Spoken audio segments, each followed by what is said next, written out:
जय हिंद दोस्तों। आज हम टेम्परेचर के डिफरेंट स्केल के बारे में डिस्कस करेंगे। You know about the different scale of temperature. तो टेम्परेचर के लिए आपने देखा होगा कि बहुत सारे लोग, हम मैं भी जितने भी पीपल्स हैं या जितने भी ऑब्जेक्ट्स हैं, सबका कुछ ना कुछ अपना क्या होता है, एक टेम्परेचर होता है। ठीक है, कई टेम्परेचर माइनस में भी कंसीडर किया जाते हैं, प्लस में होता है। जब ज़्यादा गर्मी हो जाती है तो मैक्सिमम आगे तक चला जाता है। आपको पता है जनरली जो हम बचपन से सुनते आ रहे हैं कि 100 डिग्री सी पे पानी बॉयल होता है, और होता भी है। ठीक है, माइनस में टेम्परेचर का मतलब होता है बर्फ जम जाना, काफ़ी ठंडा पड़ जाना। तो फ़ारेनहाइट, हम जो बुखार नापते तो आपने देखा होगा कई सारे लोग जो फीवर मेजर करते तो उसमें कहते हैं 98 डिग्री इसका टेम्परेचर है, लेकिन हमें एग्जैक्ट नहीं पता, हम कंफ्यूजन में रहते हैं 98 डिग्री क्या होता है। लोग डिग्री सेल्सियस ही समझते हैं, बट ऐसा नहीं होता है। ठीक है, इसी कंफ्यूजन को आज हम दूर करेंगे, और सारे टेम्परेचर, जो भी टेम्परेचर स्केल है, उसको एक टेम्परेचर स्केल से दूसरे टेम्परेचर स्केल में कैसे कन्वर्ट करेंगे, इसके बारे में हम आपको इस वीडियो में बताने वाले हैं। ठीक है, तो चलो स्टार्ट करते हैं ये वीडियो। टेम्परेचर नापने के लिए जो डिवाइस दोस्तों यूज की जाती है वो है थर्मामीटर। थर्मामीटर का इन्वेंशन गैलीलियो साहब ने किया था। गैलीलियो साहब एक साइंटिस्ट थे जिन्होंने थर्मामीटर के ऊपर काफी रिसर्च किया, और फाइनली उन्होंने थर्मामीटर नाम का एक डिवाइस इन्वेंट किया जो किसी भी ऑब्जेक्ट का टेम्परेचर मेजर करने में काफी हमारा हेल्प करता है। ठीक है, छोटे से छोटे object even and bigger to bigger object, वो इजीली टेम्परेचर आपको क्या कर देता है, रीड करके आपको बता देता है कि ये कितना टेम्परेचर है। ठीक है, अगर हम माइनस टेम्परेचर की बात करें तो वो कूलेस्ट प्लेसेस का वो हो जाता है कि अगर कोई भी टेम्परेचर अगर माइनस में, इसका मतलब वहाँ काफ़ी ठंडा है। और अगर टेम्परेचर प्लस में अगर इंक्रीज हो रहा है 45, 35, 49, 51, तो इसका मतलब 70, 80, 1000, 2000, तो इट मीन्स वहाँ गर्मी बढ़ती जा रही है, गर्मी ज़्यादा है। ठीक है, तो टेम्परेचर को इन्वेंट किसने किया था, थर्मामीटर को इन्वेंट किसने किया था, गैलीलियो साहब ने। ठीक है, तो टेम्परेचर का जो स्केल होता है, टेम्परेचर किस किस यूनिटों में नापा जाता है, तो टेम्परेचर का जो ऐसा यूनिट होता है, स्टैंडर्ड इंटरनेशनल यूनिट जिसे आप कह सकते हैं, सिस्टम यूनिट, वो होता है केल्विन। देखो, अब यहीं पे सबका दिमाग घूम जाएगा कि सर हमने तो डिग्री सेल्सियस, जीवन भर डिग्री सेल्सियस सुना है, डिग्री सेल्सियस होता है।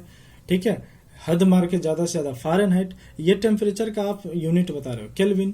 ठीक है, तो आज हम इसी के ऊपर डिस्कस कर रहे हैं। ठीक है, टेम्परेचर का जो यूनिट होता है वो होता है दोस्तों, एक होता है फ़ारेनहाइट,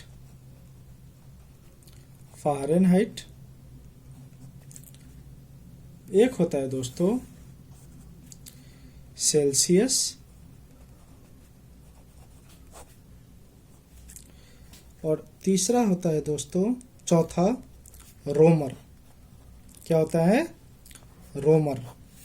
ठीक है, अब इसको एक स्केल वाइज ग्राफ में बना करके आपको समझाने का प्रयास करो। अब देखो दोस्तों, कौन से टेम्परेचर यूनिट हो गए, सेल्सियस, फ़ारेनहाइट, केल्विन और रोमर। फिर से पढ़ते हैं मेरे साथ, देखो, सेल्सियस, फ़ारेनहाइट, केल्विन, रोमर। ठीक है, अब सेल्सियस को रिप्रेजेंट करते हैं डिग्री सी से।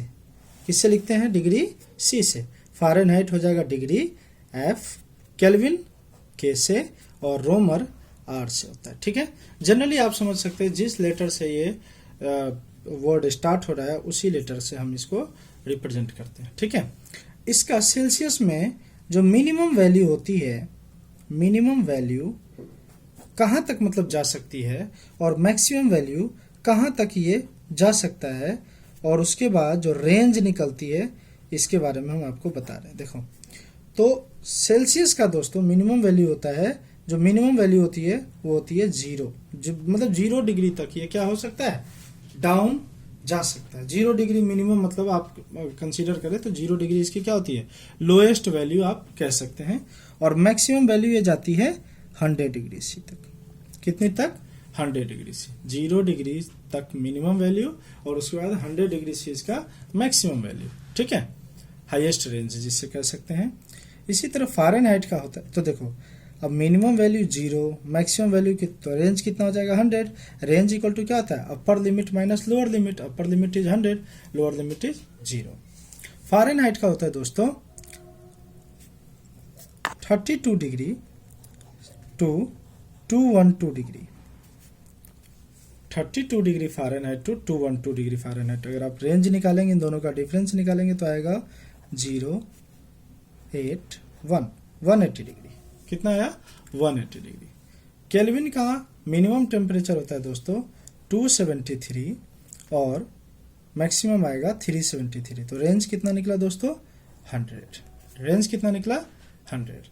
और रोमर का मिनिमम होता है 0, मैक्सिमम होता है 80, रेंज विल बी ऑल्सो 80। ये फिगर क्लियर हो गया? ये ग्राफ समझ में आ गया? चलो अब आपको एस्टैब्लिशमेंट बताते हैं कि इन चारों का इससे रिलेशन से फॉर्मूला क्या रिप्रेजेंट होता है, जिसके कारण आप किसी का भी गिवन वैल्यू किसी में भी कन्वर्ट करके निकाल सकते हैं। देखिए इसमें क्या करना है दोस्तों, किसी भी टेम्परेचर को, जैसे सी है, सी से स्टार्ट करते हैं। सी में आपको माइनस करना है, सी में आपको माइनस करना है कितना? इसकी मिनिमम वैल्यू। सी में माइनस करना है उसकी मिनिमम वैल्यू, सेल्सियस में माइनस करना है उसकी मिनिमम वैल्यू, तो 0, और डिवाइड करना है उसको उसके रेंज से, डिवाइड करना है उसके रेंज से, तो C माइनस 0/100। ठीक है, फ़ारेनहाइट में भी सेम करेंगे तो F माइनस मिनिमम वैल्यू कितनी है 32, रेंज कितना हो गया 180 डिग्री। ठीक है, केल्विन की बात करें तो केल्विन में से भी कितना माइनस करेंगे 273, रेंज कितना हो गया 100। ठीक है, और रोमर की बात करें तो R में से कितना माइनस करेंगे 0, रेंज डाल देंगे 80। ठीक है, ये चारों फिगर आपको समझ में आ रहा है? यही चारों दोस्तों इंटरकनेक्टेड फॉर्मूले होते हैं इन दोनों के बीच के, चारों के बीच के। C minus 0/100 equal to F minus 32/180 equal to K minus 273/100 equal to R minus 0/80। ठीक है, अब देखो, अब कहोगे कि सर कैसे, मतलब कैसे हो गया ये? तो देखिए आप डालो C और F के बीच का रिलेशन ले रहे हैं, C एंड F, सेल्सियस और फ़ारेनहाइट का। तो C में से 0 माइनस होगा, C by 100 equal to F minus 32/180। Clear? अब देखो, आप इस 0 से इस 0 को डिडक्ट कर सकते हैं, 2 9 जा, 2 5 जा, तो C/5 equal to F minus 32/9। ये ऑथेंटिकेट रिलेशनशिप फॉर्मूला होता है सेल्सियस टू फ़ारेनहाइट कन्वर्सेशन का। ठीक है, ये तो ये हो गया। अब बात करते हैं, एक एक करके समझते हैं। अब बात करते हैं कि सर C एंड K के बीच में आ जाओ। ठीक है, सेल्सियस से केल्विन के बीच में। तो देखो C/100 इक्वल टू केल्विन का क्या है K माइनस 273/100। इस 100 से पूरा 100 उड़ जाएगा, तो C इक्वल टू क्या होता है K माइनस 273, और देयरफॉर C इक्वल टू आपको निकालना है तो K में से, गिवन K में से 273 माइनस कर दो, और अगर K निकालना है तो क्या हो जाएगा C प्लस 273। ये 273 इस साइड आ जाएगा, तो एक ये ऑथेंटिकेट फॉर्मूला आपको मिल रहा है। देखो ध्यान से, मात्र एक ग्राफ के थ्रू आपको इतने सारे फॉर्मूले ड्राइव करके बताया जा रहा है। ठीक है, तो आप किसी से भी किसी का भी गिवन फॉर्मूला होगा तो आप दिखा सकते हैं। अगर केल्विन दे रखा है और रोमर में निकालने को बोल रहा है तो इन दोनों फॉर्मूले को एस्टैब्लिश कर दो। अगर फ़ारेनहाइट दे रखा है, केल्विन में बोल रहा है तो इन दोनों फॉर्मूले को एस्टैब्लिश कर दो। अगर C दे रखा है, रोमर में बोल रहा है तो इसको और इसको एस्टैब्लिश कर दो। F दे रखा है और रोमर में निकालना है तो इन दोनों को एस्टैब्लिश कर दो। इस तरह से आप किसी से भी किसी का टेम्परेचर कन्वर्ट कर सकते हैं। ठीक है, एक और एग्जाम्पल देके बता दूं।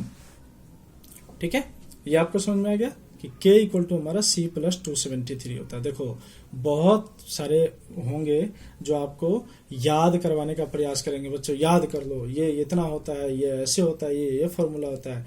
मेरा हमेशा से प्रयास रहता है कि मैं जब भी जो चीज़ किसी के सामने बताऊं तो वो चीज़ उसे याद ना करना पड़े, वो बेसिक कॉन्सेप्ट के साथ, थ्योरी के साथ वो चीज़ को समझ ले। ठीक है, चलो एक और दिखा दूं, चलो देख ही लेते हैं। अच्छा चलो C एंड R का देख लेते हैं। चलो C/100 है इसका formula, C/100 equal to R में क्या बचा, R minus 0 equal to R/80। ठीक है, तो एक जीरो से एक जीरो काट दो, इसका हाफ 4, इसका हाफ 5, तो आप इसको ऐसे स्टेब्लिश कर सकते C/5 इक्वल टू R/4। लो भैया, आप इस थ्रू वैल्यू निकाल सकते हो, कन्वर्ट कर सकते हो। ठीक है, तो आई होप आपको टेम्परेचर स्केल कन्वर्सेशन आराम से समझ में आ गया होगा। और फिर भी नहीं कहीं पे डाउट लगा हो तो आप आराम से कमेंट बॉक्स में अपना डाउट डाल करके पूछ लेना। ठीक है, तब तक के लिए जय हिंद, आप लोग अपना ख्याल रखना।